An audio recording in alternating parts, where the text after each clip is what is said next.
Hello everyone, this will be a demo of the Virtual Geocache prototype game created by the University of Texas at El Paso's Cyber-ShARE Center. This is a player's initial home page. We're going to begin the demonstration by playing the game. Doing so by clicking on this play link. After you click on the play link, you can select from a list of existing geocaches. Each geocache has a level of difficulty and a number of points that can be earned for finding it.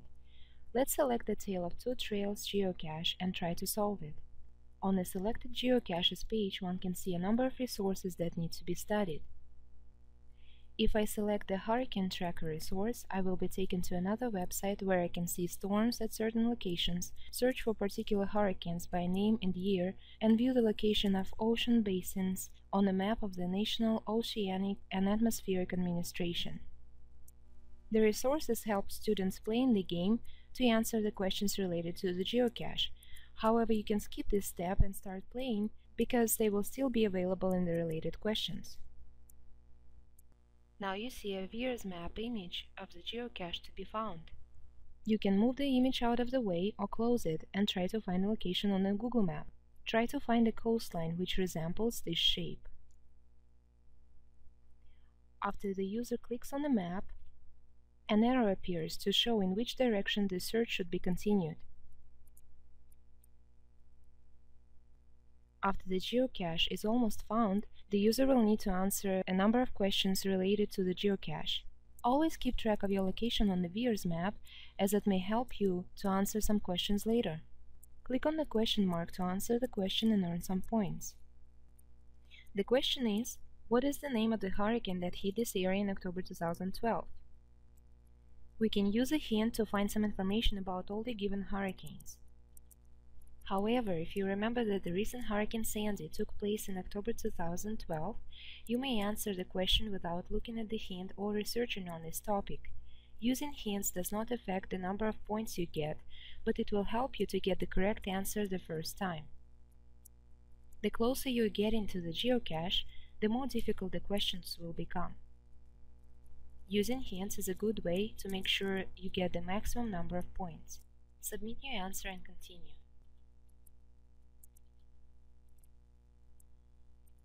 The next question is, what category was Hurricane Sandy at its peak?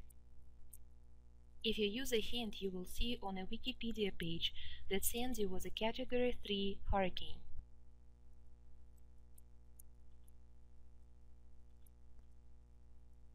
For this next question, we will definitely need to use a hint. The question is, which storm followed a similar path to Sandy? You can see the data source and use a hint to learn how to use it. Search for the storms by their names to determine which ones took paths similar to Sandy's. You can see that Irene is the only storm that resembles the path of Sandy up the US East Coast.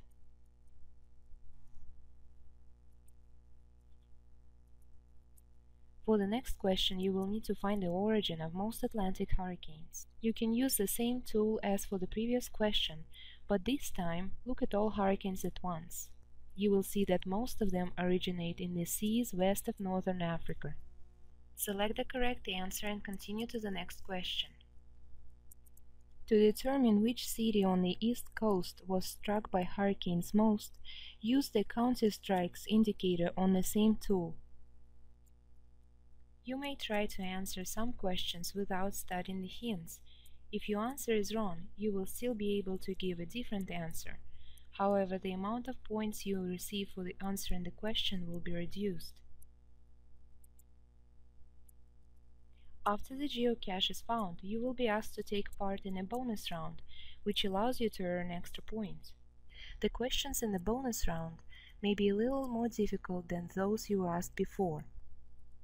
For example, to find the mid-Atlantic high-pressure cell which controls whether a hurricane enters the Caribbean or travels up the east coast of the US, you will need to watch the animation provided by the CBS News.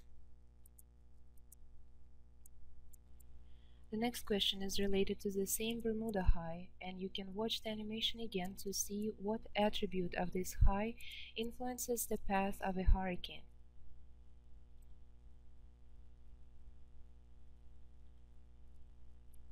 Continue answering the questions until you complete this bonus round. Feel free to select another geocache and play again.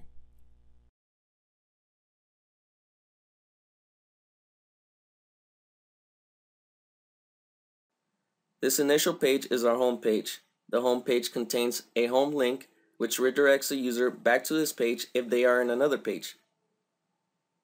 You have a register link which allows a user to register. The information required includes the user's first name, last name, email address, a unique username, a password, the school the user attends, the user's role, and the class the user is in. Once all the information has been entered, the user can click on the register button to complete the registration process, or he or she can choose to cancel by clicking on the cancel button. This login link allows a registered user to input his or her username and password to be able to enter into their account. In addition to this, the homepage also contains a small slideshow with pictures representing highlights of our most recent geocaches. You can scroll through them by clicking on these arrows.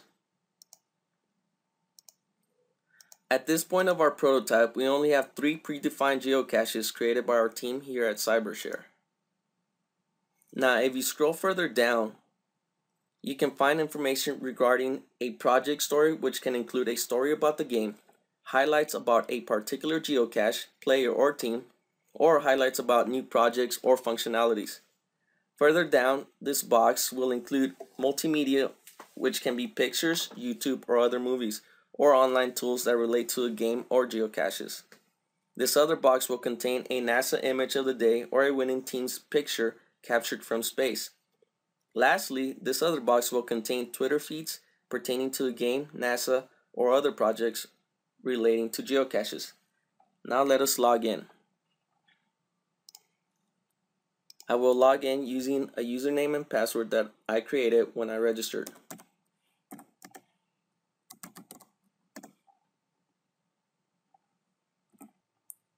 Once a user is logged in, they are taken to their profile page. As you can see, we now have a play link, a teams link, along with the user's first name and a logout link. The user can access their profile page again at any time by clicking on their name at this top right corner. This page contains user information regarding the school they attended, their team name, the number of points they have earned, the number of geocaches they have found, and the number of caches that they have placed. Other information includes their personal rank, how they are ranked among the other players of this game. Now this other section involves geocache options. The user can click on the current geocache button to continue his or her geocache search of the last geocache that he or she were playing. The geocaches place button will display a list of all the geocaches that the user has placed. The Place New Geocache button will allow the user to go through the process of placing a new geocache. The Geocaches Found button will display a list of all the geocaches that the user has found. Here we have winning pictures of winning teams or winning pictures from the ISS camera. Furthermore, this section will contain news feeds and the user will be able to place comments about that feed. Now let's go to the Teams link. This page contains a list of all the teams who are playing this game.